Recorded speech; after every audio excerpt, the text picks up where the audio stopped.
Welcome into the Snapped Podcast, my personal audio journal. My name is Tyler Kluver. I'm a personal trainer and podcaster, but it gets a little bit deeper than that, and this show is going to give you an inside look on my thoughts concerning health and fitness, business, mindset, and creating the life that you feel lucky to live. I hope you enjoy the show. Sit back, relax, and let's have a day.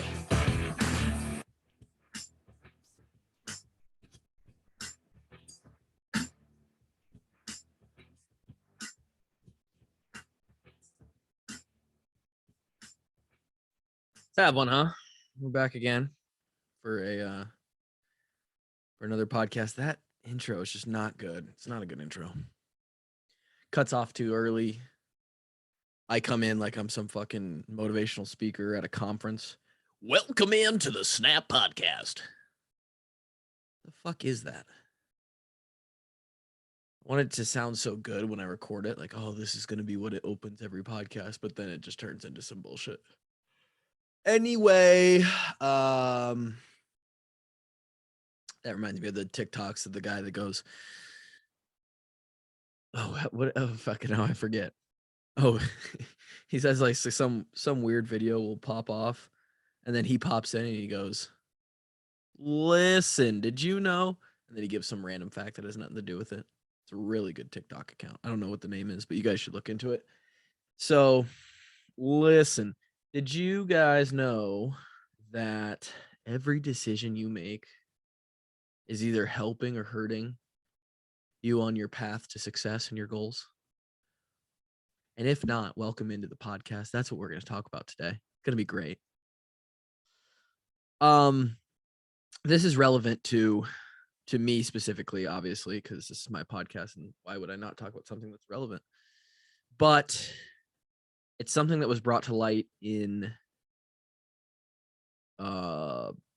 mental organizational prep for the next 11 months. Let's hopefully call it 13 or 14 months. And that is that in my semi-pro athletic career here in the form and sport of CrossFit, you are trying to basically maximize human performance, right? Which is different than other sports, but they relate. I'll take this back to, I'm going to take it back to when I played sports in college, and then I'll relate it to now and how it relates to CrossFit, and then I'll relate it to you guys. See if we can't create that storyline. So we read a book, and I'm sure we've talked about other principles from this book called The Slight Edge. We read it in college as a team. It's a bunch of very, very, very oversimplified stories about how very small, simple principles can guide you toward success. One of those principles was sort of the overarching principle. I mean, it is the title of the book, but the slight edge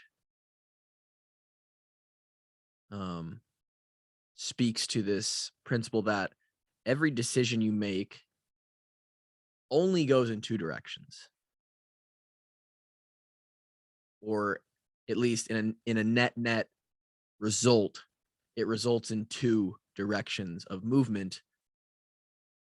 The movement of you moving closer to your goals, making more money, finding more success, finding more happiness, getting stronger, getting bigger, getting smaller, losing weight, fucking getting more flexible, becoming a better XYZ, dad, husband, brother, whatever you want it to be, or going the opposite direction of all those.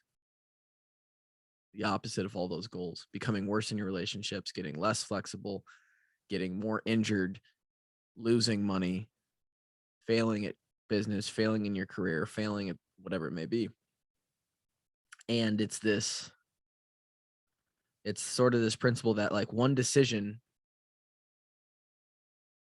is going to take you in the right spot, right? Say you make the right choice. You wake up and you eat a good, in college, the goal was win football games for our team, right? To win football games, all that I myself could control as one of 100 guys on the team, maybe 40 or 50 guys that are relevant in the game. The only thing I could control was how well I snapped the ball, as I was a long snapper, and how well I could physically compete on like a punt team, right? Run down, tackle somebody. That was my direct impact on the field. And then I had a few other indirect impacts, like how was I contributing to the team's culture? As I got older, how was I leading the position group, other kickers, snappers, punters? How was I mentoring them and showing them the right way to do things? How was I as a teammate to everybody and a player to all the coaches and staff? Those are that's sort of the all-encompassing bubble of everything I could control. To do that to the best of my ability on the physical side of things, I had to give great effort in the weight room, on the conditioning side of training, on the technical side of things. I had to put the time in the off season, snapping the football, working with the kickers and punters and holders to get the operation down, to make sure that when 70,000 people are watching and another 500,000 at home, 1 million at home on TV are watching, and we're out on the field and it matters, that the ball is going to get back to the holder. He's going to be able to put it down. The kicker is going to kick it through the posts. I had to eat right to keep my body weight and my muscles and my physical performance in the right spot to be able to go and compete with the other people that I was competing against. I had to do, luckily for me, a small amount of study work football wise. What was the other team going to try and do to block kicks? What were they going to try and do to return punts on us? Stuff like that. There's a bunch of requirements, right? I could either do those and do them all to the best of my ability, eat the right meals, recover, get enough sleep. You dip into the academic side of things. I had to take care of my grades so that I was eligible to play. To take care of my grades, it means I needed to be going to class, which I didn't do, right? I failed at some of this to an extent, or was not the best of my ability, which is where this comes into play, why this conversation is important. But I did enough to be successful. But did I do enough to be the most successful, right? That question comes into play. Would somehow, some way, I be in the NFL still snapping a football today if I would have done enough of these little things better over the course of 4 or 5 years? Maybe. There's a chance. And what does it look like when you don't do enough to meet that bare minimum line of continuing to get better and exceed and excel and perform when you're asked to? What if you don't play the role of a good teammate and make conversation and friends and learn about your peers and care about them and cheer them on in the weight room and all this stuff? What if you aren't a good teammate? What if you don't go give a good effort in the weight room? What if you don't go and practice your individual position in the off season? What if you aren't eating correctly, making body weight, able to compete on the field?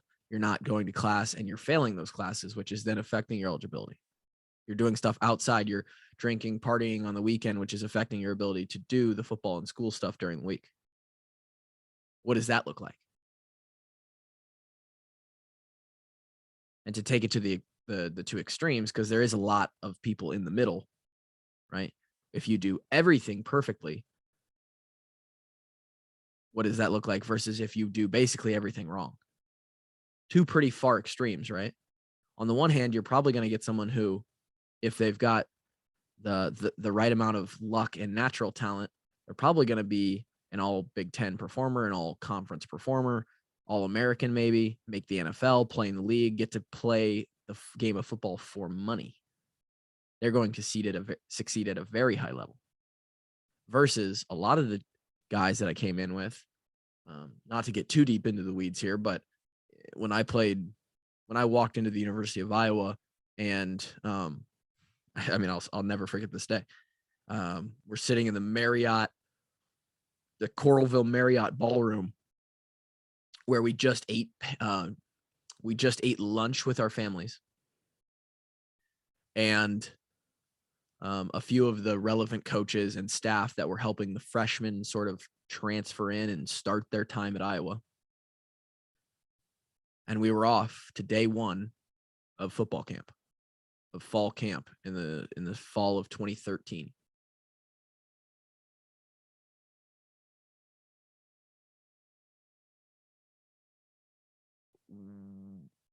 What did it look like for the guys who didn't do all the right things?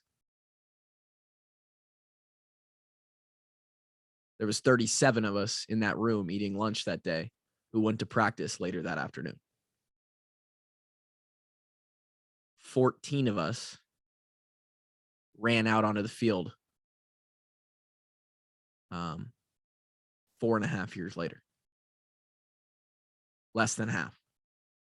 In fact, closer to a third. About 40% of us ran out and made it through. Because the other guys, they didn't quite do enough to reach that ultimate goal of making it through a full career. At least in the Iowa terms, right? So back then, that's what I was worried about. Now, in the sport of CrossFit, in this hobby that is now turned into basically a side pursuit. Again, I'll call it like maybe a semi-pro athlete pursuit of being as fit as I could possibly be, one of the fittest humans on earth when it comes to CrossFit's definition of fitness, which I think is the most complete, all-encompassing definition, and probably lays claim to what it claims, the fittest on earth. How does making those small decisions in every aspect of the sport, and really what it comes down to is every aspect of how you live life, how does that affect what I do today? This is relevant because there are, what I would say, well, in my estimation, there are probably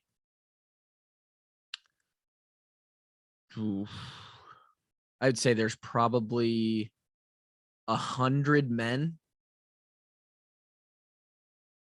maybe more, who are full-time athletes,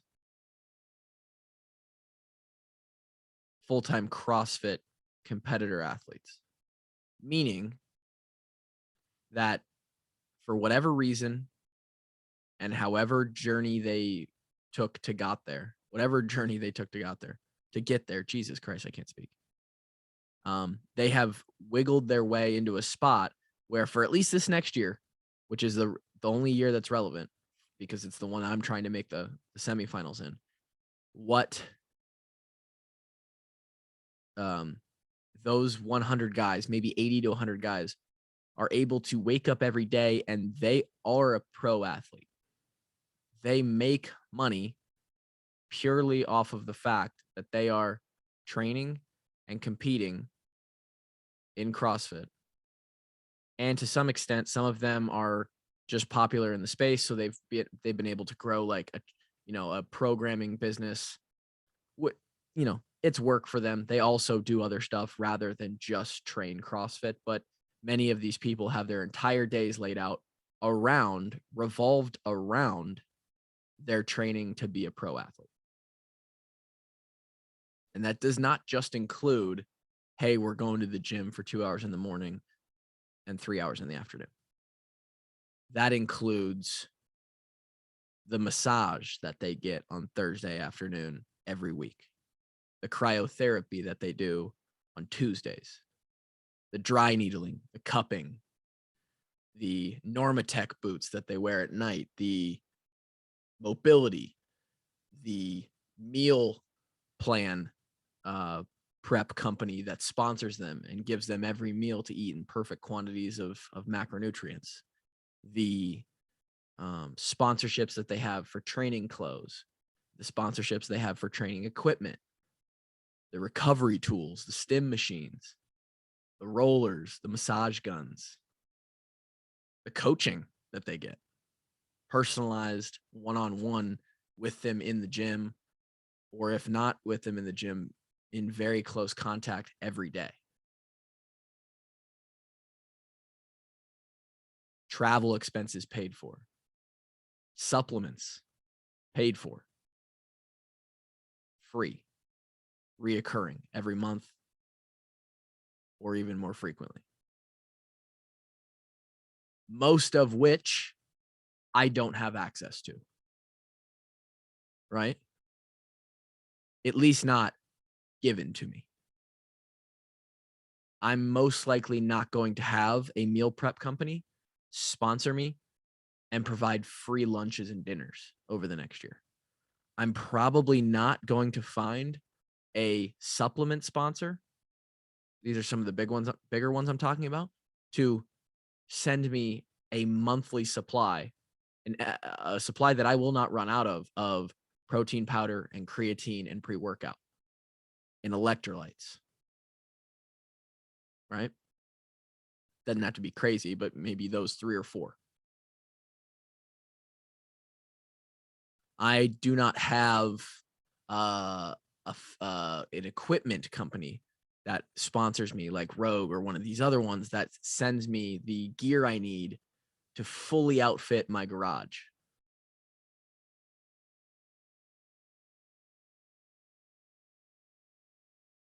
I don't have some sponsorship or deal with a local cryotherapy or massage or dry needle or chiropractor where I get free sessions. All of these things are available, but they cost money. There's 120 spots in North America, right? And I'm not saying that just because you have all of these things, that the 60 or 80 or 100 guys that have access to a lot of these things for free, which the free component makes it much easier to do consistently, to make part of the daily, weekly, monthly routine. I'm not saying that those guys automatically just lock up the spots, because they also then have to take advantage of those. They have to do it consistently. They have to do the right training, and luck and all of that has to play a role in their journey as well. But it tightens the window for a guy like me. It squeezes out all of the guesswork, all of the wiggle room for myself, all of the leniency that I could possibly give myself. Meaning, every single, did I mention the one big one I forgot to mention was sleep products, right? Supplements for sleep. The new cool like temperature controlled mattresses or mattress covers and units, right? Huge for recovery, energy, getting better. This now means that I through many of those, have to find a way to dabble with each one because they are all important for a reason. They're all part of this ecosystem for a reason, right? I have to find a way to dabble with each one, drop money on products or this, that, the other thing, services, appointments, adjustments, massages, whatever it may be, sparingly in the perfect places. And I need to do that to stay on the same, to keep pace, right? And not only do I have to do that, but I absolutely can't miss. I can't miss.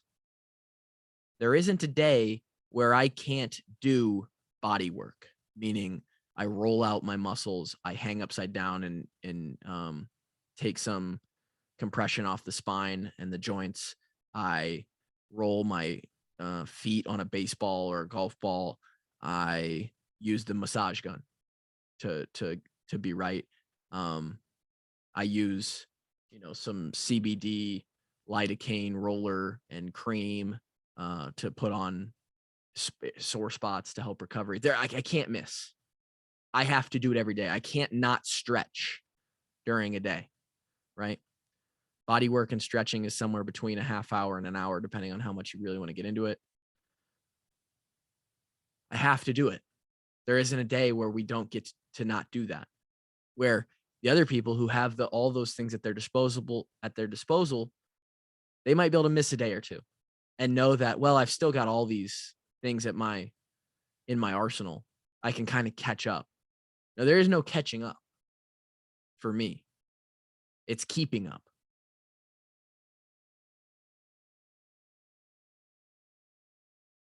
And those are all decisions to make, right? Yes, some of them involve a financial component, right? If I want to go get a massage or I want to go get a chiropractic adjustment, yes, it takes the money. But most of the stuff like eating right, stretching, foam rolling, massage gun, once you have it, doing the little things, mobility work, going to bed on time, getting good sleep, eating right around your workouts, all of those things, those are decisions that you actively have to make. And there's a million of them. And so one of them doesn't make a huge splash in the bucket, right? But once you start to accumulate drops of water, each one representing one of those micro decisions. Oh, I decided to get my breakfast in after the morning session today. I decided, I did a bunch of pull-ups yesterday. I decided to rub some lidocaine on my biceps to help a little bit speed up recovery. I decided to structure this morning's work in a way that will allow me to also complete this afternoon's work. I already did 5 minutes of foam rolling on my quad this morning. All of these micro mini decisions, they add up. And if you have a x-axis that runs from left to right, I guess for those watching, because I'm mirrored left to right, and you start, and that's a timeline, right? And there's check marks along those timeline that's like 1 month, 2 months, 3 months, 4 months, 6 months, a year. The people who make those right decisions and they choose the decisions that are going to further towards their goal, they're going to gradually start to see an incline, a divergence from that midline of, let's call it mediocrity, right? Gradually. And as you do more and more, and you get more consistent, that line gets steeper and it becomes a J curve. It becomes an exponential effect of, I've been doing all of the right things every day for so long, such a long amount of time, that they're starting to compound and I'm starting to see success at an exponential level versus the person who fades, decides not to do their body work, decides not to eat right, decides to go out on the weekend and drink, decides to skip a workout, and they exponentially go the other way. And now you haven't just diverged from the midline, because I'm not in a way, I am competing against myself. Yes. And maybe that's a relevant conversation against this year's performance to next year's performance, but I'm competing against other people and they're a moving target because they are on that continuum of making those decisions. They're probably not going to make the perfect ratio of decisions that just sort of keeps them in the same spot. They're going to be the same fitness level next year. No, they're going to either be better or worse. So not only do I have to get better than I was this year, but I have to exponentially surpass that to then make ground on all the people that were already better than me and are also getting better over the course of the next year. And the only way you do that is by never letting up, being absolutely relentless in facing micro decisions and choosing the right path, choosing the choice that sends you in the positive direction towards the ultimate goal, which for me is being as fit as I possibly can be as a human being in February/March of 2023. As strong as I could be, as good at gymnastics and pulling movements and every little thing that goes into CrossFit, as good as at cardio, as much muscle as I can have, as much output as I can put out. That's my ultimate goal. And I have to use every little thing at my disposal to get there.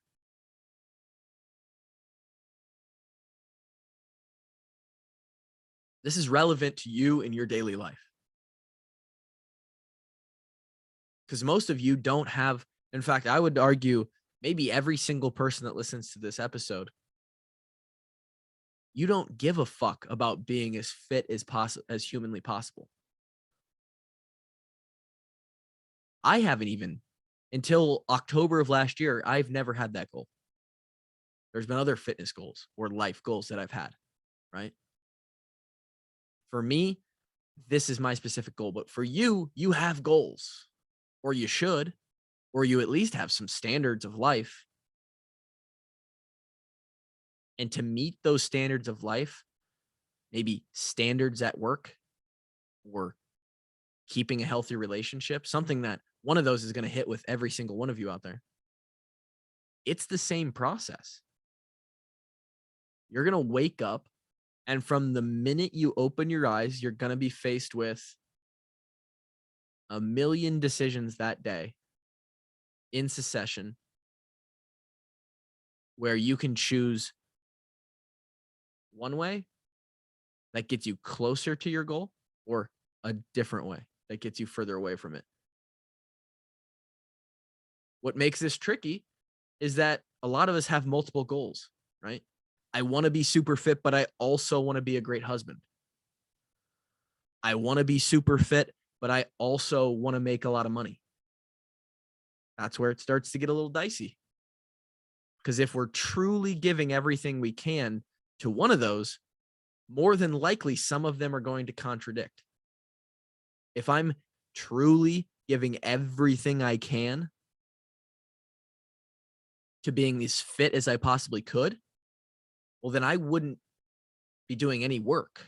I would be training like a professional athlete 6-ish plus hours a day in the gym, and I would have very, very little time. I would then be recovering for 2+ hours a day, eating probably 2+ hours a day, and focusing on making meals and food.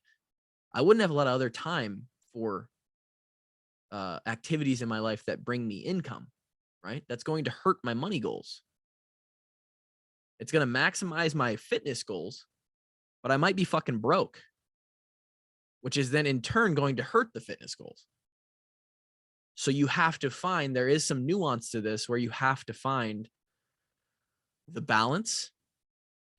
You have to sort of dissect before you even go into making all these decisions each day. You have to sit down and dissect, how do I become the best dad? How do I become the happiest version of myself, the best version of myself, the fittest version of myself? How do I lose the 50 pounds? How do I get the raise at work? How do I squat 400? How do I invest 30K this year? How do I get better at whatever hobby I'm interested in? How do I read a book a month? How do I do this, that, the other thing? And then you have to look at all the ones that you seriously care about. We can only have so many goals and aspirations as one person. And then you ask yourself, how do I balance these out to where every day I can give just enough to each one of these to meet the standard that I am happy with, that will make me happy, that I feel will be a success for me. And that's a high level. Like, we are capable of a lot as humans. So that's going to be a high level. It's going to be hard to match that. Are you getting the most out of yourself? Is really the end question. Or are you making the decisions along the way? Some are good, maybe most are good. Maybe 70 or 80% of your decisions are great. But you're giving yourself too much leniency, too much slack on 20, 25% of your decisions. That's kind of holding you back from that end goal. And boy, if it doesn't fucking worry me, motivate me, concern me that we sit here next year on 4/6 of 23, April 6th of 23, and maybe I don't make, and there's probably a damn good chance I don't make the semifinals because of how elite of a goal this is. But boy, it would suck if I was sitting here having not made it, saying to myself, fuck, man. I only really did 60 or 70% of what I could have done. I didn't max out my potential really even close to what I could have. And what if I did? Would I be in semifinals? Would I be moving on to the next stage? Would I have been higher on the leaderboard? And that's superficial as fuck, right? No one gives a fuck about CrossFit. It's not that serious. It's just a sport. Shooting for the stars. I might still fall and land on the clouds, right? And be still mostly more fit than everybody else. But it's not about that. It's about, did you maximize your potential and do what you said you wanted to do? If you have a fucking goal, but you're not doing everything you can to reach it, what's the point?